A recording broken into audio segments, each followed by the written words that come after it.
In the late 80s, I went to college in Pittsburgh. Being from a rural area, one of the things I was most excited about was the ability to go to big sporting events, including wrestling. I was always a big NWA TBS 605 fan, and I was thrilled they were going to have a house show that fall in 1989 at the Civic Arena. A guy in my dorm always seemed to know a lot about wrestling and amazed us by predicting what would happen. I'd later learn that he got one of the newsletters, but at the time I didn't know those things existed. One of the storylines at the time was that Robin Green had turned on Rick Steiner and began managing the Team of Doom. They wore masks and tried their best not to reveal who they were there at the start. The guy in my dorm told me that Doom was Butch Reed, who I had seen briefly in the WWF, and Ron Simmons, who I'd seen on TBS a couple times, but I didn't think much of it. This guy said Simmons was going to be big. He was All-American. They had big plans for him.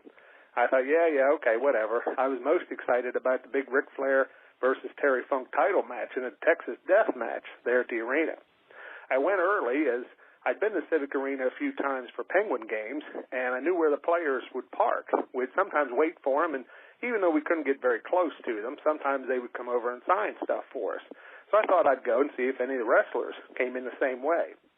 Alas, whether it was my timing was wrong or I don't know, I didn't see anybody, and I was about to go inside when a nice Lincoln pulled up, and out of the car got the Team of Doom.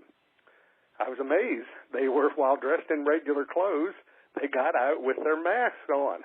You know, it was amazing they went to such lengths to keep the secret. There were two ladies with them who I assume were their wives, and they got their bags and headed in. But just as they started down the ramp, the one lady yelled out, "Ron, get the door." Shocked, I was once again surprised the guy in my dorm was right.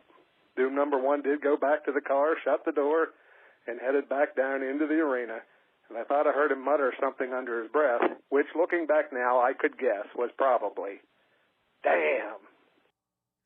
Or kayfabe, or "You dummy, I told you not to call me Ron while I'm trying to hide my secret identity." I related to this one a lot because I think I've told the story before. When I was a kid, I had no clue who Doom was, but they were big and bad and awesome, and I thought they were the coolest. And then when their masks got taken off, I was like, that's where they've been. But I was also an 8 or 9-year-old at the time, so it was perfect for me, the 8 or 9-year-old kid. I don't know about an adult. I'm sure all the adults knew exactly who Doom was at the time. That part I absolutely loved, and obviously a loved one. Totally exposing, because why would they know, or should they know? Their husband is going to work, or their boyfriend, or their brother, or whatever it is. They're going to work, and they're just coming along to this little show that they're doing. But to us, it's everything, and a moment that we never forget, and we call a podcast about.